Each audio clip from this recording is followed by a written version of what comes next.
दोस्तों, जब किसी घर में किसी बच्चे का जन्म होता है तो उस घर में खुशी का माहौल छा जाता है, क्योंकि बच्चे भगवान के बहुत ही ब्यूटीफुल क्रिएशन हैं। लेकिन कभी कभी ऐसा होता है कि लोग चाहते हैं कि उनके घर लड़के का जन्म हो लेकिन लड़की हो जाती है, या फिर चाहते हैं कि उनके घर लड़की का जन्म हो तो लड़का हो जाता है। इस समय लोग थोड़ा मायूस हो जाते हैं। लेकिन दोस्तों, क्या आपको पता है कि बच्चे का लड़का या लड़की होना किस बात पर डिपेंड करता है?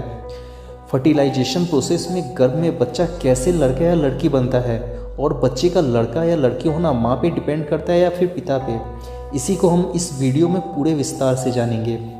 वीडियो बहुत ही इंटरेस्टिंग है, इसलिए आप वीडियो को पूरा देखें ताकि आपको अच्छी तरह से समझ आ सके। तो आइए अब जानते हैं इसके बारे में।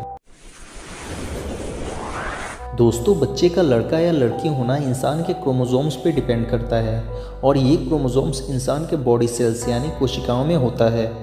आइए इसको विस्तार से समझते हैं। इंसान का शरीर छोटे छोटे सेल्स यानी कोशिकाओं से मिलकर बना है, और इसी सेल्स के बीच में होता है न्यूक्लियर यानी नाभिक, और इसी न्यूक्लियर में क्रोमोसोम्स होते हैं। इंसान के एक सेल्स में 23 जोड़ी क्रोमोसोम्स होते हैं, यानी एक सेल्स में टोटल 46 क्रोमोसोम्स होते हैं, जिसमें 22 जोड़ी क्रोमोसोम्स को ऑटोसोम्स कहा जाता है, और ये 22 जोड़ी क्रोमोसोम्स नॉर्मल क्रोमोसोम्स हैं।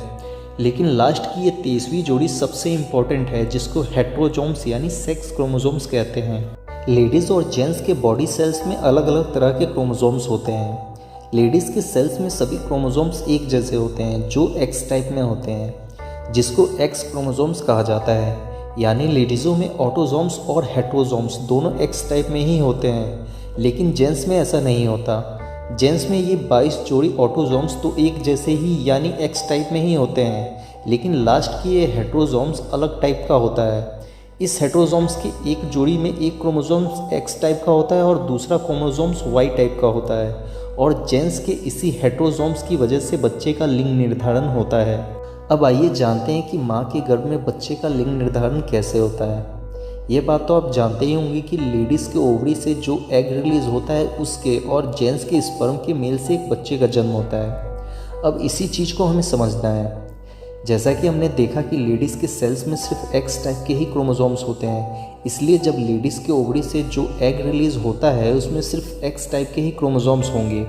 लेकिन यहाँ जो जेंट्स स्पर्म रिलीज करता है उसमें 2 टाइप के स्पर्म होते हैं, एक एक्स टाइप का स्पर्म और दूसरा वाई टाइप का स्पर्म। क्योंकि जेंट्स के अंदर 2 प्रकार के क्रोमोसोम्स होते हैं, इसलिए 2 प्रकार के स्पर्म का निर्माण होता है। अब माँ के गर्भ में फर्टिलाइजेशन की प्रक्रिया में जब लेडीज़ के एग का एक्स टाइप के स्पर्म से मिलन होता है तो लड़की का जन्म होता है, और जब एग का वाई टाइप के स्पर्म से मिलन होता है तो लड़के का जन्म होता है। यानी लेडीज़ का एक्स और जेंट्स का एक्स क्रोमोसोम्स जब मिलता है तो लड़की का जन्म होता है, और जब लेडीज़ का एक्स और जेंट्स का वाई क्रोमोसोम्स जब मिलता है तो लड़के का जन्म होता है। लेडीज़ लड़का या लड़की को जन्म देगी, ये पूरा जेंट्स पे डिपेंड करता है। उम्मीद है कि आप इस बात को समझ चुके होंगे कि माँ के गर्भ में बच्चे का लिंग निर्धारण कैसे होता है। लेकिन फिर भी अगर आपको कुछ इसमें समझ में नहीं आया हो तो आप मुझसे कमेंट में पूछ सकते हैं, और वीडियो अच्छा लगा हो तो प्लीज़ इसे लाइक कर दें, और साइंस और टेक्नोलॉजी की वीडियो से अपडेट रहने के लिए सब्सक्राइब